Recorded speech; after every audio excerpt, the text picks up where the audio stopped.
हम लोग अभी रेशियो पढ़ रहे हैं। रेशियो में अभी तक 4 क्लास हो चुका है। अब आगे बढ़ने से पहले कंपोनेंडो और डिविडेंडो का यूज था, इसलिए हमने सोचा कि सबसे पहले इसको बता दें, उसके बाद हम लोग आगे सवाल पर चलेंगे। तो सबसे पहले हम लोग को जानना होगा कि कंपोनेंडो क्या होता है और डिविडेंडो क्या होता है। तो देखिए,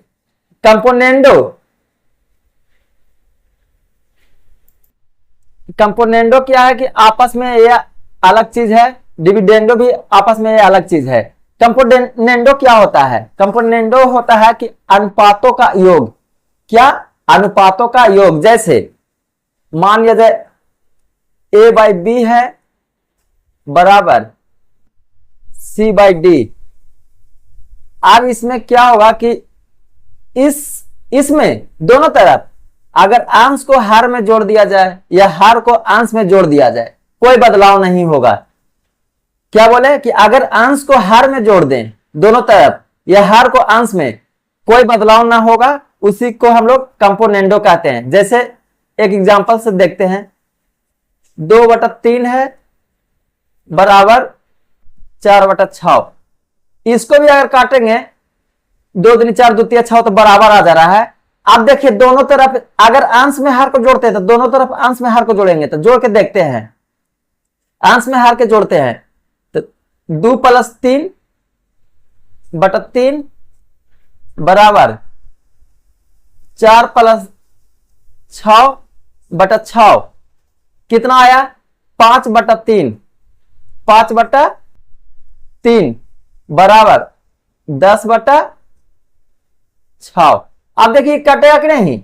2 × 5 = 10 होता है, 2 × 3 = 6 बराबर आ रहा है। वही चीज मतलब कुछ भी इसमें जोड़ दे या घटा दे, दोनों तरफ हमेशा बराबर आएगा। एक क्या हुआ कि अंश में जोड़े। अब अंश को हर में जोड़ के देखते हैं कि वही चीज होता है या नहीं। तो जैसे देखिए 2/3 था और 4/6 था। अब क्या करेंगे? अंश को हर में जोड़ेंगे तो 2 + 3 बराबर 4/4 + 6। जोड़िए 2/5 है, अभी 4/10 है। अब काटिए तो इसको 2 दूनी 4, 2 × 5 = 10। देखिए कोई बदलाव आ रहा है? नहीं ना, सेम है। इसी को हम लोग कंपोनेंडो कहेंगे। देखिए a/b बराबर c/d, इस तरह से होता है। a + b/b बराबर c + d/d, या a + b बराबर c + d। यह होता है कंपोनेंडो। क्या होता है? कंपोनेंडो। दो अनुपातों को जोड़ने पर दोनों अनुपात में कोई बदलाव नहीं होता है, चाहे अंश में जोड़ दे चाहे हर में जोड़ दे। लेकिन अंश में जोड़ रहे हैं तो दोनों तरफ अंश में ही जोड़ेंगे, हर में जोड़ रहे हैं तो दोनों तरफ हर में ही जोड़ेंगे। अब हम लोग चलते हैं डिविडेंडो की तरफ। इसका मतलब होता है अनुपातों का अंतर। चलिए उसको भी देख लेते हैं।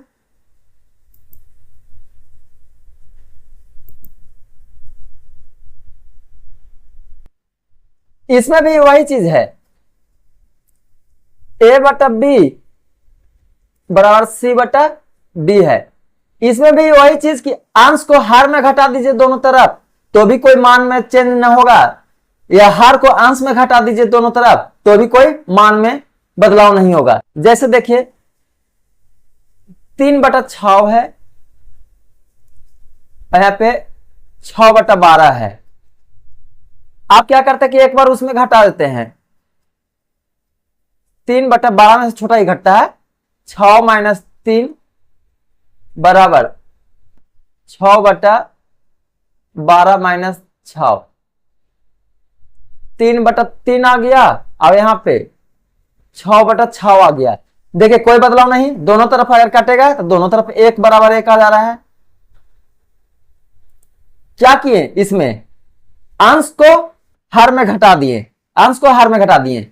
अब हर को अंश में घटा के देखते हैं, तो 3 - 6 बटा 6 बराबर 6 - 12 बटा 12। अब घटाइए, देखिए 3 में से 6 जाएगा तो -3 बच जाएगा, तो -3 बटा 6, यहां -6 बटा 12। अब देखिए 2 टाइम से कटेगा, 2 × 6, 2 × 6 = 12, माइनस माइनस खत्म। देखिए आपस में बराबर आ जाएगा ना, काटेंगे तो 1 बराबर 1 आ जाएगा। तो इसको कहते हैं डिविडेंडो। कंपोनेंडो और डिविडेंडो का तो कोई उतना जरूरी नहीं है, कोई यूज उतना नहीं है, पर कंपोनेंडो और डिविडेंडो दोनों मिलता है, उसका यूज है। अलग अलग कंपोनेंडो का कोई यूज नहीं है, डिविडेंडो का कोई यूज नहीं है, लेकिन मेरा काम था बताना, हमने बता दिया। अब हम लोग चलते हैं कंपोनेंडो और डिविडेंडो की तरफ। चलिए इसको भी देखेंगे, कंपोनेंडो आया कैसे प्रूव करके देखते हैं हम लोग पहले, उसके बाद कंपोनेंडो और डिविडेंडो में चलेंगे। 1/a बराबर, सॉरी गलती बोल दिए, a/b बराबर c/d। आप क्या कहते हैं, कंपोनेंडो मतलब होता जोड़ ही होता है, इसलिए दोनों तरफ एक जोड़ कर देखते हैं, दोनों तरफ एक जोड़ कर देखते हैं। दोनों तरफ अगर एक जोड़े तो कितना हो जाएगा, यहां कुछ नहीं है तब बटा में 1 है, तो एलसीएम लेंगे तो यहां आ गया b। अब a + b बराबर c + d/d। ये एक जोड़ने पर आया। अब 2 जोड़ कर देखते हैं, a/b + 2, दोनों तरफ 2 जोड़ेंगे, c/d + 2। अब कितना हो जाएगा बाबू, यहां पे a + 2b/b बराबर c + 2d/d। अब देखिए हमारा 2 क्या है, 2 हमारा एक कोई नंबर है। अगर 2 अगर छिपा लेते हैं यहाँ पे तो देखिए वही चीज आया ना, a + b/b, a + b/b, या c + d/d। जहां ये इस फॉर्म में होगा, a + x b/b बराबर c + x d/d। जहां x क्या है, कोई भी नंबर हो जाएगा, x क्या है, कोई भी नंबर जुटेगा, x कितने बार भी कोई भी नंबर जुटेगा दोनों में। यही हमारा कंपोनेंडो है या प्रूफ होता है। अब डिविडेंडो को भी प्रूफ करके देख लेते हैं, चलिए इसको भी देखते हैं।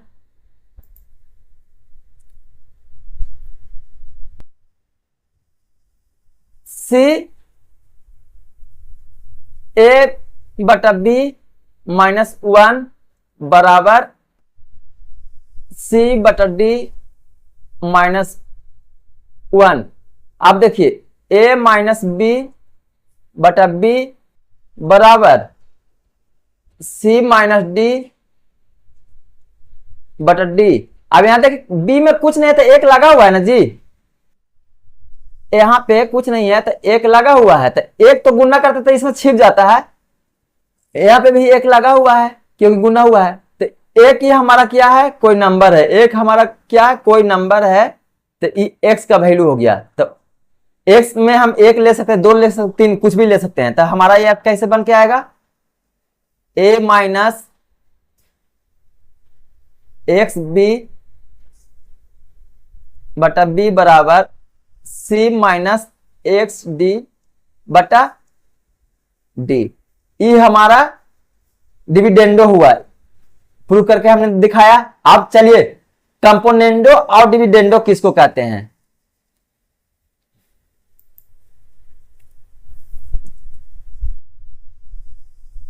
a + b/a - b बराबर c + d/c - d। इस फॉर्म में रहता है, इस फॉर्म में रहता है, तो इसको कंपोनेंडो एंड डिविडेंडो कहते हैं, कंपोनेंडो एंड डिविडेंडो कहते हैं। तो ये आया कहां से, यह भी तो जानना जरूरी है, ये आया कहां से यह भी जानना जरूरी है। तो सबसे पहले हम लोग चलिए इसको देखते हैं कि कहां से आया है। देखिएगा, एक कंपोनेंडो था,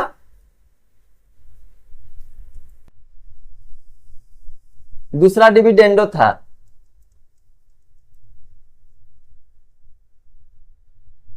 तो कंपोनेंडो यही था ना, ए बाई बी बराबर सी बाई डी। अब कंपोनेंडो का मतलब था जोड़, तो A plus B by B बराबर C plus D by D.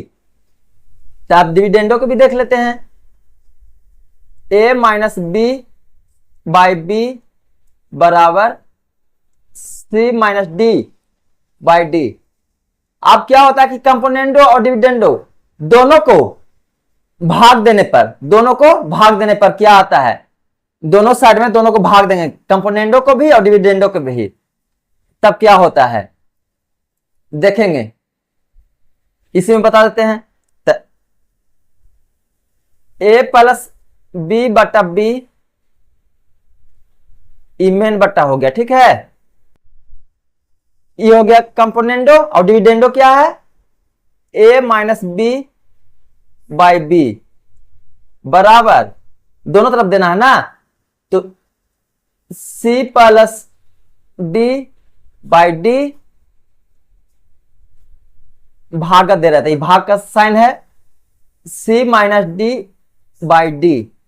अब देखिए यहां डी से डी खत्म हो गया और यहां बी से बी खत्म हो गया, तो क्या बच गया, ए प्लस बी बटा ए माइनस बी बराबर सी प्लस डी बटा सी माइनस डी।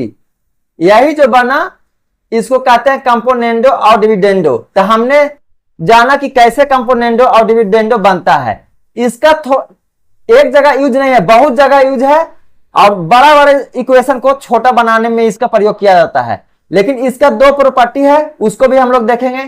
चलिए हम लोग नेक्स्ट में चलते हैं, प्रॉपर्टी को देखते हैं, उसी पे अगला जब क्लास में हम लोग आएंगे तो सवाल उससे हम लोग सोल्व करेंगे। तो चलिए उसके दो प्रॉपर्टी है, दोनों प्रॉपर्टी पे हम लोग चलते हैं।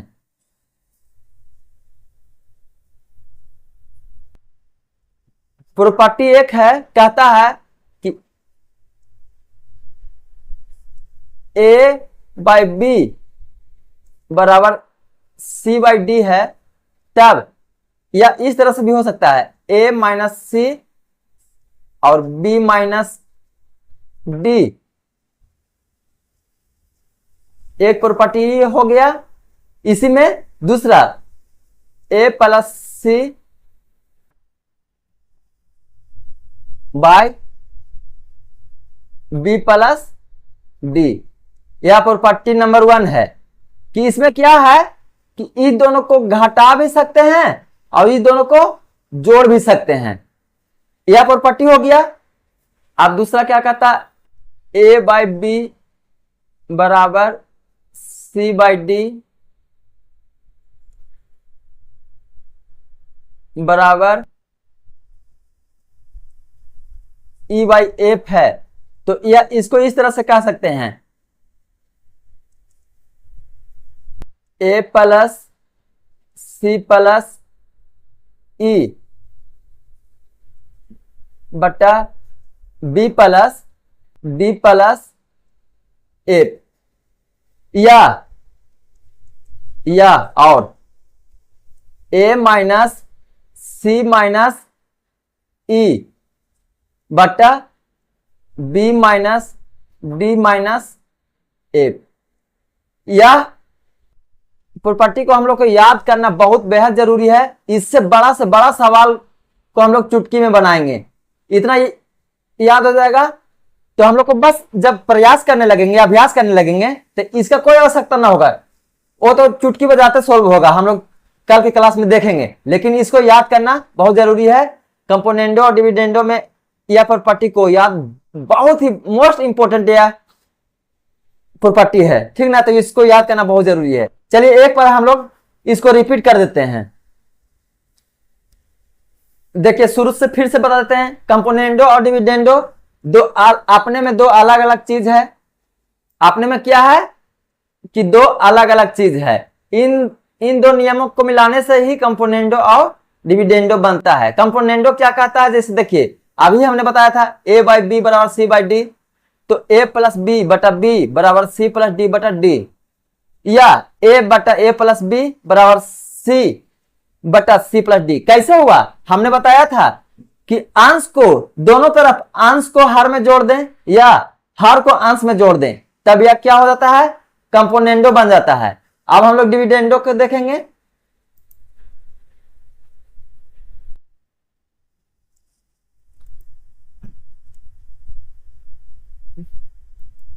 डिविडेंडो में वही चीज है कि दोनों तरफ या तो अंश में हर को घटा दीजिए या तो हर को अंश में घटा दीजिए, वो हमारा डिविडेंडो बनता है। जैसे देखिए यह अंश है, यह हर है, तो अंश में हर को घटा रहे हैं दोनों तरफ। इस बार क्या किए कि अंश है, यह हर है, तो हर में अंश को घटा रहे हैं दोनों तरफ, तो ये हमारा डिविडेंडो है। ठीक है, अब दोनों कैसे बना वो हमने बताया था, चलिए देखते हैं।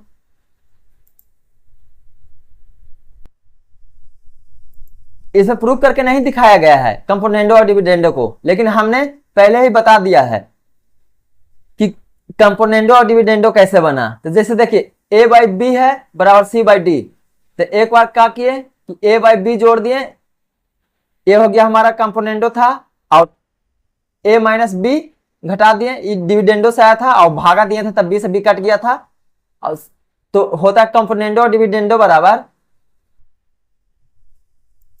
a plus B by A minus B बराबर c plus D minus C minus D. ये हमारा कंपोनेंडो और डिविडेंडो है। तो इसका यूज करके भी देखे थे, हमने बताया था। मान लिया जाए कि a 3 है, a बराबर 3 दिया हुआ है और b बराबर 5। तो देखिए 3 प्लस 5 8, 3 माइनस 5 माइनस 2, तो कट जाएगा तो कितना हो जाएगा -4। यहाँ c हमारा 6 है और d 10 दिया हुआ है, तो यहां से c प्लस डी, तो 10 6 16 और c माइनस डी, तो कितना हो जाएगा -4। तो कटेगा तो कितना हो जाएगा 16 में से अगर -4 कटेगा तो कितना हो जाएगा -4। तो देखिए -4 बराबर -4 आया, बराबर हो गया, माइनस माइनस कट जाएगा। ये हमारा कंपोनेंडो और डिविडेंडो था। अब उसका कुछ प्रॉपर्टी भी हमने बताया था, चलिए उसको भी देख लेते हैं।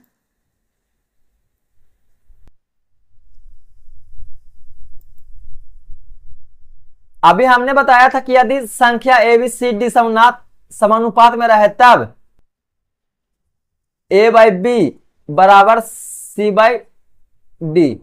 अब AD बराबर BC, AD बराबर BC। अब यहां पे देखिए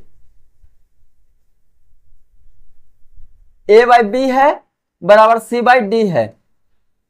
अब ऊपर से ऊपर में जोड़ने के लिए बताया था ना, a plus C b plus D, या शॉर्ट फॉर्म में ऐसे भी कर सकते हैं a माइनस सी बटा b माइनस डी। अभी हमने बताया था प्रॉपर्टी में, पहला ही प्रॉपर्टी में बताया है a होता है। इसको कुछ एग्जांपल यहां पे लिया हुआ है, 6/3 बराबर 2/1। अब क्या करेंगे, इस तरह से लिखते हैं 6 प्लस 2/3 प्लस 1। देखिए यहां पे 8/4 काटने के बाद कितना आया, 2/1 आया कि नहीं। यहां से भी काटेंगे तो 2/1 आ रहा है कि नहीं, तो यह हमारा प्रॉपर्टी काम कर रहा है। अब यहां पे देखिए घटाने के बाद 6/2 था बाबू, सॉरी 6/3 था बराबर 2/1। इस बार जोड़ के दिखाए, इसका दिखाए थे, इस बार इसका दिखाते हैं। 6 - 2 और यहां 3 - 1, 4/2। काटने के बाद देखिए तो अनुपात कितना आ रहा है, 2:1 आ रहा है। पहले भी 2:1 था, इसको भी काटेंगे 2:1 आ रहा है। तो ये हमारा गुणधर्म काम करता है। इसी को थोड़ा सा बड़ा फॉर्म में किया हुआ है, देखिए यहां पे।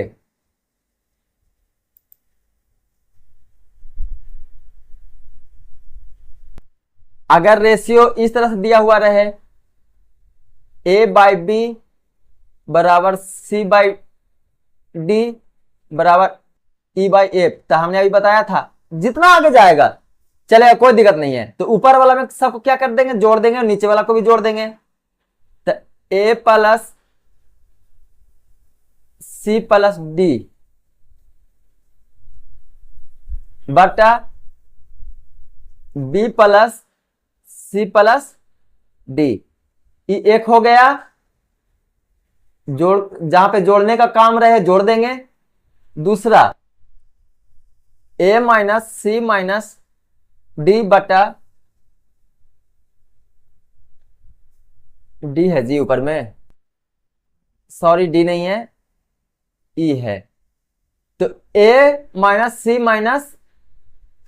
E बटा B - D - F, यह 2 ठो प्रॉपर्टी है। ये प्रॉपर्टी बहुत काम का है, इसको देखेंगे।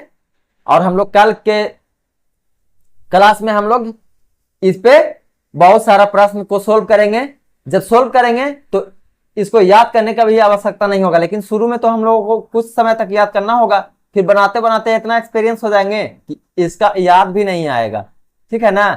किसी को याद करने से क्या होता है कि ज्यादा तकलीफ ही मिलता है, इसलिए हम लोग को याद नहीं करना है, सिर्फ हम लोग को अभ्यास करना है। चलिए कल मिलेंगे नेक्स्ट क्लास में, इस पे एक से एक प्रश्न लेके आएंगे, सवाल लाएंगे और मिलकर सोल्व करेंगे।